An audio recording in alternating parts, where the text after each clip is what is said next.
그 무렵에 주님의 도 때문에 적지 않은 소동이 일어났다.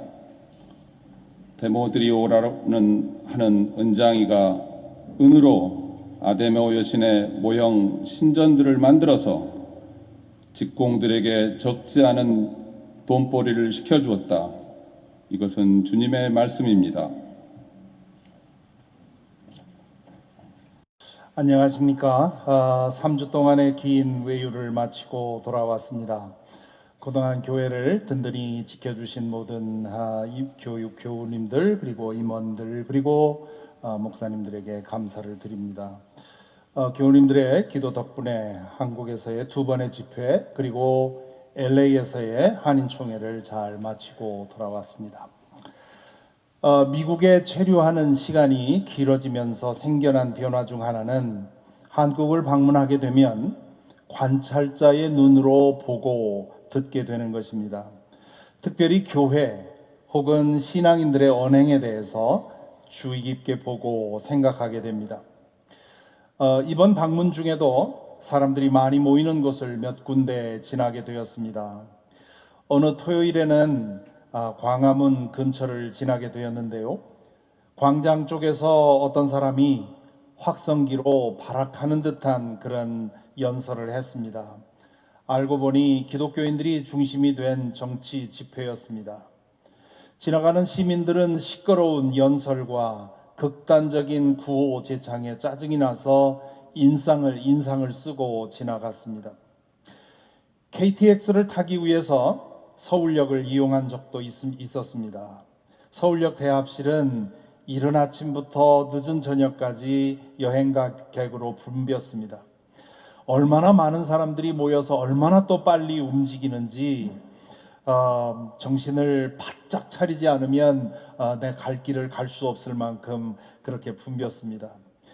기차에서 내려서 짐가방을 들고 출구 쪽으로 가는데 바깥에서 시끄러운 확성기 소리가 났습니다. 어느 노인 부부가 텐트 앞에서 예수 천당 불신 지옥이라는 팻말을 세워놓고는 카랑카랑한 목소리로 전도를 하고 있었습니다. 사람들이 많이 모이는 곳에는 거의 예외 없이 전도자들이 나타나서 소란을 피웠습니다. 과거에도 그런 사람들이 없지는 않았지만 육성으로 하니까 크게 시끄럽지 않았는데 이제는 확성기로 하다 보니까 그저 그 주변 전체가 들썩거렸습니다. 2주 후 오는 10월 27일 주일은 종교개혁 주일인데요. 이날 광화문에서 200만 기독교인들의 연합예배가 계획되어 있습니다. 벌써부터 온라인에는 소란이 심한데요. 이 모임에 대해서 열광하는 사람들도 있지만 염려하는 사람들도 많이 있습니다. 믿는 이들이 세를 결집해서 세상을 시끄럽게 할 경우 얻는 것보다 잃는 것이 더 많다고 하는 그런 역사적인 교훈 때문입니다. 바울과 그 일행이 아시아와 유럽의 여러 도시를 다니면서 복음을 전할 때에도 세상을 소란하게 하는 사람들이라는 비난을 받았습니다. 하지만 그들은 그런 식으로 소란을 피우지는 않았습니다. 그들은 사람들 사이를 비집고 들어가서 조용히 복음을 전했습니다. 회당에서 설교해달라는 초청을 받았을 때 설교하기도 했고 종교와 철학에 대해서 토론하는 자리에 가서 토론하기도 했습니다. 하지만 그는 복음을 전하기 위해서 막무가내로 소리 높이지 않았습니다. 설명하고 토론하고 설득했습니다. 그럼에도 그들이 세상을 소란하게 하는 사람들이라는 비난을 받은 이유는 전혀 다른 데 있었습니다. 오늘 저는 사도행전 말씀 진도를 따라서 3차 전도 여행 중에 에베소에서 일어난 이야기를 읽었습니다. 전반부에 일어난 이야기는 지난주에 윤석현 목사님께서 다루어 주셨습니다. 바울은 에베소에서 3년을 머물렀는데 아마 오늘 읽은 이야기는 거의 3년이 끝나갈 즈음 바울의 선교 사역이 많은 열매를 맺은 그 시기에 일어난 일로 보입니다. 에베소의 가장 큰 자랑거리는 아데미 신전이었습니다. 아데미 혹은 아르테미스라고 하는 이 말은 그리스 신화에 나오는 여신의 이름인데요. 로마 신화에서는 디아나 혹은 다이아나로 불립니다. 영국 황태자 비로소 아주 화려한 삶을 살다가 비극적인 교통사고로 세상을 떠난 그 황태자 비의 이름도 바로 여기서 온 다이아나라고 하는 여신의 이름에서 왔지요. 아데미 여신을 위해서 세워진 에베소 신전은 고대 7대 불가사의 중 하나로 알려져 있습니다. 고대 7대 불가사의, 즉 도무지 현대인의 사고방식으로도 이해할 수 없는 놀라운 고대 건축물을 가리켜서 7대 불가사의라고 하는데요. 기자의 대피라미드, 이 이집트에 있는 여러 가지 피라미드 중에 이 기자의 대피라미드가 그 중에 하나이고요. 바벨론의 공중정원 두 번째 이것도 그 중에 하나입니다. 그리고 에베소의 아르테미스 신전, 이게 이제 오늘 보려고 하는데요. 이 아르테미스 신전이 또 하나이고요. 올림피아의 제우스 신상도 역시 고대의 불가사의 중에 하나입니다. 할리카르나소의 영묘 역시 고대의 불가사의 중에 하나고요. 여섯 번째로 로드스의 거상이 있고요. 일곱 번째로 알렉산드리아의 등대가 있습니다. 이 일곱 개의 건축물 가운데 지금 현재 남아있는 것은 오직 기자의 피라미드 뿐입니다. 나머지 6개는 지진으로 혹은 전쟁으로 인해서 파괴되고 유적과 기록으로만 알려져 있습니다. 지금 제가 보여드린 이미지는 컴퓨터 그래픽으로 이렇게 재구성한 것이지요. 자, 오늘 보려고 하는 이 아데미 신전은 이 7대 불가사의 중에 하나로 인정받는 이유는 그 신전의 규모와 아름다움 때문입니다. 이 신전은 그 넓이가 오늘날 축구장만 하다고 합니다. 그리고 저 높이는 30m에 이르는 그런 아주 높은 건축물입니다. 또 이 신전은 보다시피 아주 높은 토대 위에 지어져 있기 때문에 에게해 저 10km 거리에서도 멀리 이 건축물이 보일 정도로 그렇게 놀라운 건축물이었습니다. 그래서 동서양의 많은 순례객들이 이 에베소로 몰려들었다고 하지요. 이 아데미 신전에서 섬기는 이 아데미 여신은 사냥과 출산을 다스리는 신으로 알려져 있는데, 에베소 사람들은 다산과 풍요를 다스리는 신으로 섬겼습니다. 이 신전에 와서 제사를 드렸던 순례자들은 아데미 여신상을 사가지고 돌아갔는데, 그 여신상의 모습은 이렇습니다. 가슴에 둥그런 것이 주렁주렁 달려 있고요. 그리고 아래 몸에는 지금 작아서 보이지 않겠는데 이게 황소의 머리 두상입니다. 황소 머리가 가득 하체에는 새겨져 있지요. 이 가슴에 달려있는 주렁주렁 달려있는 것에 대해서는 두 가지 이론이 있는데요. 어떤 사람들은 이것이 젖가슴이라고도 하고요. 또 어떤 사람들은 황소의 고환이라는 의견도 있습니다. 어느 것이든지 상관없이 이 가슴에 주렁주렁 달려있는 것은 풍요와 다산을 상징하고요. 그리고 하체에 새겨져 있는 황소의 머리는 힘을 상징합니다. 파워를 상징하지요. 고대의 에베소가 지금은 튀르키예의 셀주크인데, 그곳에 가면 아직도 이러한 신상을 기념품으로 살 수 있다고 합니다.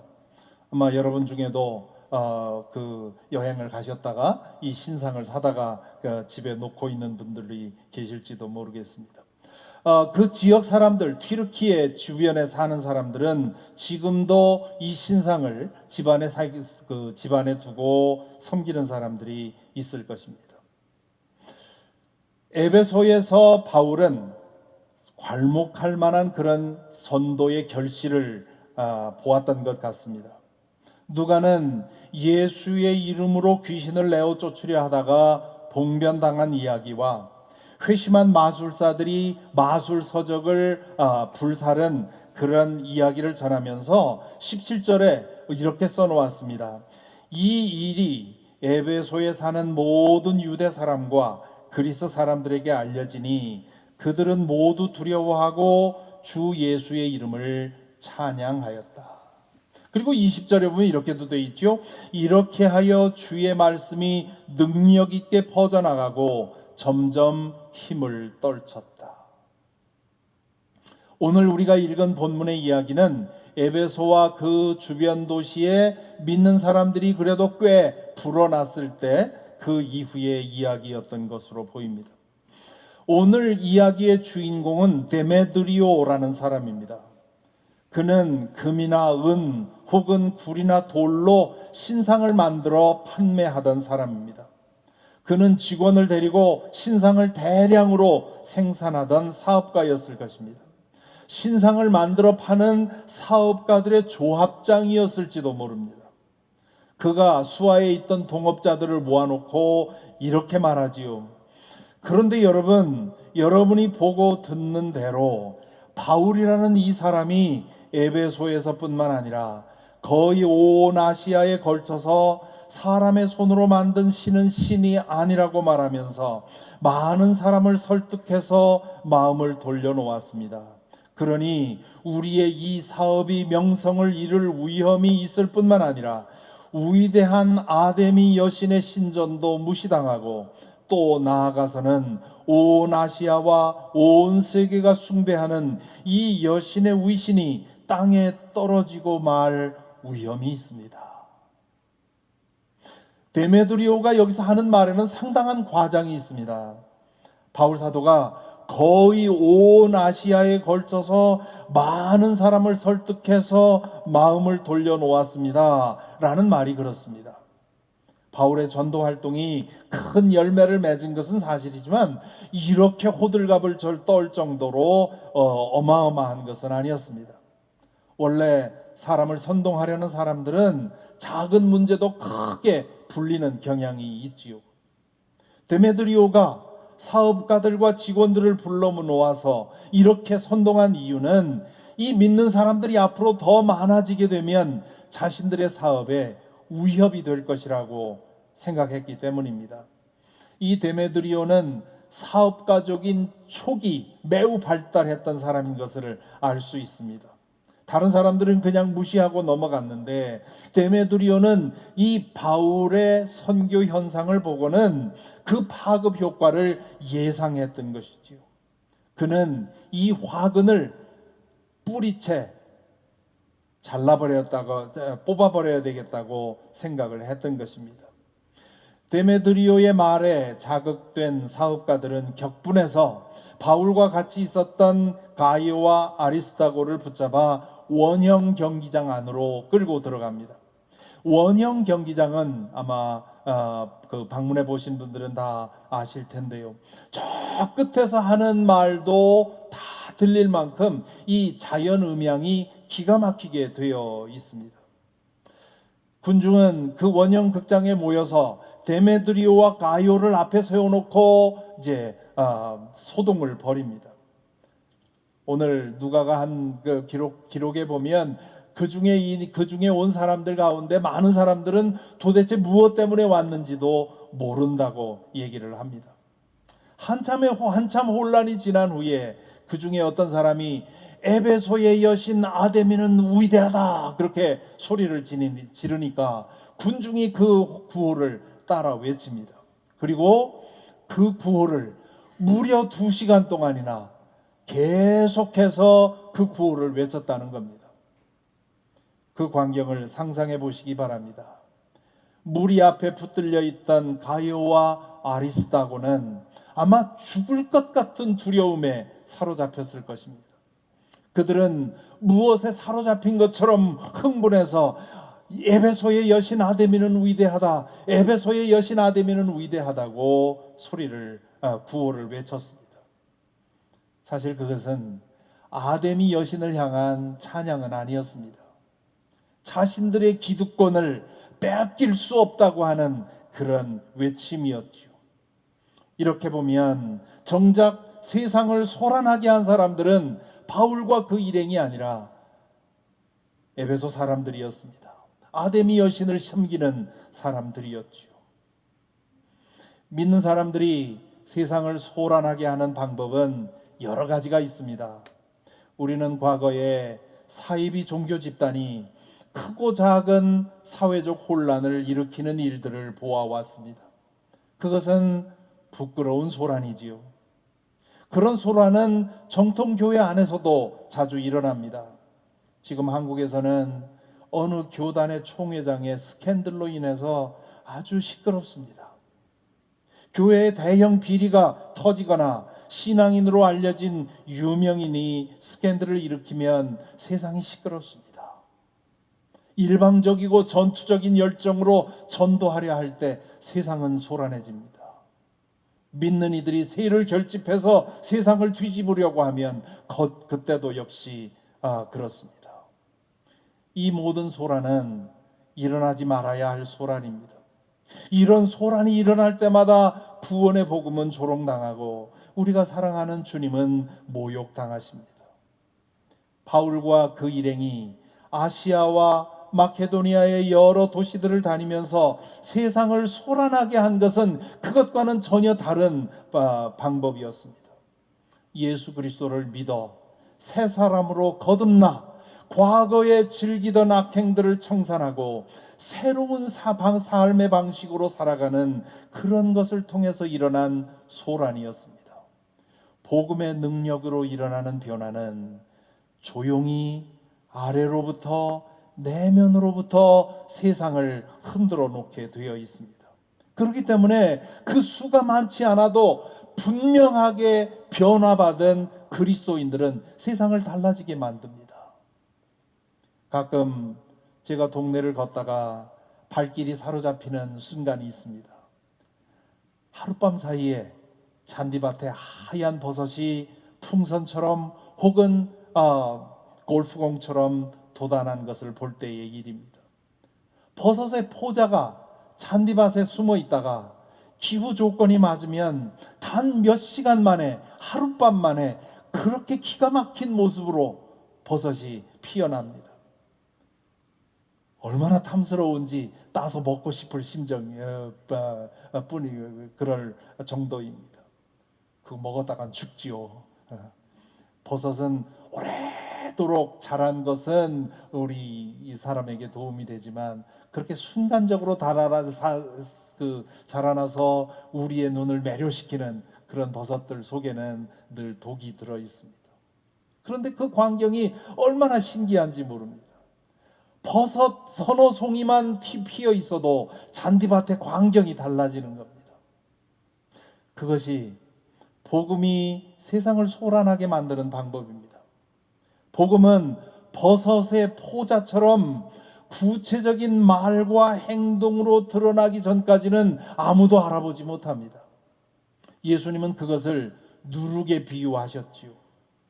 누룩이나 버섯 포자나 그것 자체로는 아무것도 아닙니다. 하지만 적당한 환경이 만들어지면 활짝 피어나서 세상을 달라지게 만듭니다. 이것과 마찬가지로 몇 사람이라도 복음의 능력으로 진실되게 변화되면 그 사람들로 인해서 세상이 바뀐 것처럼 보입니다.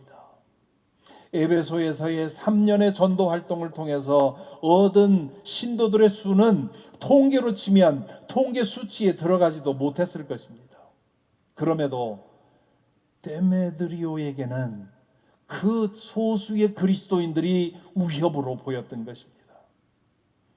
원형극장에 모인 무리가 2시간 동안이나 에베소의 아데미 여신은 위대하다고 말을 외칠 때 그 도시의 서기관이 나와서 그들을 진정시키며 한 말을 주목해 볼 필요가 있습니다. 그는 흥분해서 구호를 외치는 무리들을 조용히 하게 하면서 형솔하게 행동하면 안 된다고 말하면서 이렇게 말을 하지요. 이 사람이 신전 물건을 도둑질한 사람들도 아니요, 우리 여신을 모독한 사람도 아닌 이 사람들을 여러분들이 여기에 끌고 와서 이렇게 하면 안 됩니다. 그렇게 얘기를 하지요. 에베소의 서기관은 바울과 그 일행이 흠잡을 데 없이 행동했다는 사실을 알고 있었습니다. 바울과 그 일행은 다니면서 사람들에게 예수 그리스도의 복음을 전했을 뿐입니다. 그 복음을 듣고 예수 그리스도를 주님으로 영접한 사람들이 그전과는 다른 삶을 살았던 것이지요. 데메드리오는 그 사람들이 달라진 것을 보고는 이런 사람들이 많아지면 자신들의 삶에 위협이 올 것이라고 느꼈던 것입니다. 오늘의 이야기는 아데미의 복음과 예수의 복음이 얼마나 다른가를 우리에게 보여줍니다. 아데미 여신상과 예수님의 십자가상을 서로 맞대어 놓으면 이 두 복음이 얼마나 다른지가 금방 보입니다. 아데미의 복음이 무엇인지는 가슴에 주렁주렁 매달린 젖가슴 혹은 황소의 고환, 그리고 하체에 새겨져 있는 황소의 얼굴들을 통해 잘 드러납니다. 참으로 기괴한 모습이지요. 그런데 이 신상을 좋아하는 사람들이 많았던 겁니다. 이 신상의 모습은 마치 우리가 중국집 같은 데 가면 자주 보게 되는 고도 비만의 부처상과 비슷해 보이지요. 강해지고 부해지고 커지고 싶은 욕망을 만족시켜 줄 것 같은 그런 모습을 보이고 있습니다. 자신을 믿으면 정력과 다산과 풍요를 누릴 수 있다는 것이 아데미의 복음이었습니다. 아데미의 복음은 신도들에게 아무런 삶의 변화를 요구하지 않습니다. 사람들이 어떻게 말하고 어떻게 행동하든 상관하지 않습니다. 그들이 바치는 지성의 대가로 그들의 욕망을 만족시켜 준다고 약속할 뿐입니다. 반면 예수의 복음은 이 십자가상이 우리에게 잘 보여줍니다. 정치범을 처형하기 위해서 고안된 십자가는 보는 것만으로도 치가 떨리는 물건이었습니다. 수치와 약함의 증거요, 실패의 상징이었습니다. 강해지고 부해지고 커지고 싶은 인간의 욕망에는 매우 불편한 상징이었습니다. 십자가에서의 죽음을 통해 구원의 길을 여신 예수님은 당신을 믿는 사람들에게 자신처럼 십자가의 길을 걸으라고 하십니다. 다른 사람들을 위해 자신을 비우고 낮추고 약해지기를 힘쓰라는 뜻입니다. 그렇게 할 때 복음의 가치가 드러나고 하나님의 영광이 드러나기 때문입니다. 십자가의 복음은 믿는 사람들을 그대로 내버려 두지 않습니다. 그들의 인격과 삶의 방식을 변화시킵니다. 그분과 함께 옛사람을 십자가에 못 박아 죽이고 새로운 존재로 거듭나게 하기 때문입니다. 죄된 욕망을 내려놓고 하나님의 거룩한 뜻을 따라 삽니다. 새로운 세상을 보고 그 세상에 맞게 새로운 삶을 삽니다. 아데미를 섬기는 사람들에게 예수의 복음은 위협으로 보였습니다. 예수의 복음은 그들의 거친 욕망을 폭로하고 그들의 기득권을 위협하기 때문입니다. 그들이 원형 극장에 모여서 대오를 지어 에베소의 여신 아데미 여신은 위대하다는 구호를 미친 듯이 외쳐댄 이유가 예수 그리스도의 복음으로 인해서 위협을 느꼈기 때문입니다. 아데미 신도들의 무서운 세력 앞에서 예수의 신도들은 질식당할 것처럼 보였습니다. 그 광경을 보여주면서 예수의 복음과 아데미의 복음 중에 하나를 선택하라고 하면 아마 대부분 아데미 편에 섰을 것입니다. 아데미의 복음이 진짜 힘있어 보이고 예수의 복음은 가망 없어 보였기 때문입니다. 그러나 아데미의 복음과 예수의 복음 중 어느 것이 진짜인지는 이 한 장의 사진이 웅변으로 증명해 줍니다. 이것은 에베소의 현 지명인 셀주크에 가면 볼 수 있는 아데미 신전의 유적입니다. 주전 550년부터 120년 동안 지어진 것이 이 아데미 신전이라고 하지요. 그리고 무려 700년 가까이 동서양으로부터 수많은 순례객들을 끌어모았던 이 아데미 신전은 결국 전쟁과 지진과 공격을 받아서 결국 이러한 폐허가 되고 말았습니다. 이 모습을 생각하고 오늘의 본문을 읽으면 에베소의 여신 아데미는 위대하다고 2시간 동안이나 부르짖었던 그 외침이 얼마나 공허하게 들리는지요. 그런데요, 에베소의 아데미 신전은 저렇게 폐허로 유적만 남아있지만 아데미 여신은 여전히 살아있습니다. 초월적인 힘을 끌어들여서 강해지고 커지고 부해지고 높아지기를 원하는 사람들의 마음속에 아데미 여신은 지금도 살아있습니다. 인간의 죄된 욕망이 치유되지 않는 한 아데미 여신은 언제까지나 살아있을 것입니다. 에베소의 여신 아데미는 영원하다고 에베소 군중의 외침은 오늘날 여러 가지 다른 방식으로 계속 우리 귀에 들리고 있습니다. TV와 스마트폰을 키면 오늘의 TV와 스마트폰은 오늘의 원형극장이라 할 수 있습니다. 그것을 켜는 순간 이 에베소 여신 아데미는 위대하다는 외침이 오늘도 들리고 있기 때문입니다. 참으로 안타까운 것은 예수 그리스도를 믿는다는 사람들의 마음에도 사실은 그 마음 안에 아데미 여신이 살아있는 사람들이 적지 않습니다. 예배당에 모여서 저렇게 십자가를 앞에 놓고 예배를 드리고 있는데 정작 마음으로는 아데미 여신을 섬기고 있는 것이지요. 에베소 사람들이 아데미에게 기대했던 그것을 믿는 사람들은 교회 안에서 예배당 안에서 예수님에게서 얻으려 합니다. 예수님의 초월적인 능력을 끌어들여서 더 강해지고 더 높아지고 더 커지려는 욕망을 채우고 싶어 하는 겁니다. 겸손히 진실하게 십자가의 길을 걸으려는 사람들은 교회 안에서도 소수인 것이 진실입니다. 한국에 가면 이동할 때 가끔 택시를 이용하는데요. 택시 중에는 앞에 십자가를 걸어놓고 가는 분들이 있습니다. 택시에 올라타서 십자가를 보게 되면 저는 긴장합니다. 손님을 대하는 태도와 운전하는 방식과 주변 운전자들에게 던지는 언행에서 십자가와 어울리지 않는 그런 경우를 자주 보았기 때문입니다. 그럴 때면 왜 십자가는 달고 다니시나 생각이 되죠. 부인이 달아놨나? 그런 생각도 들고.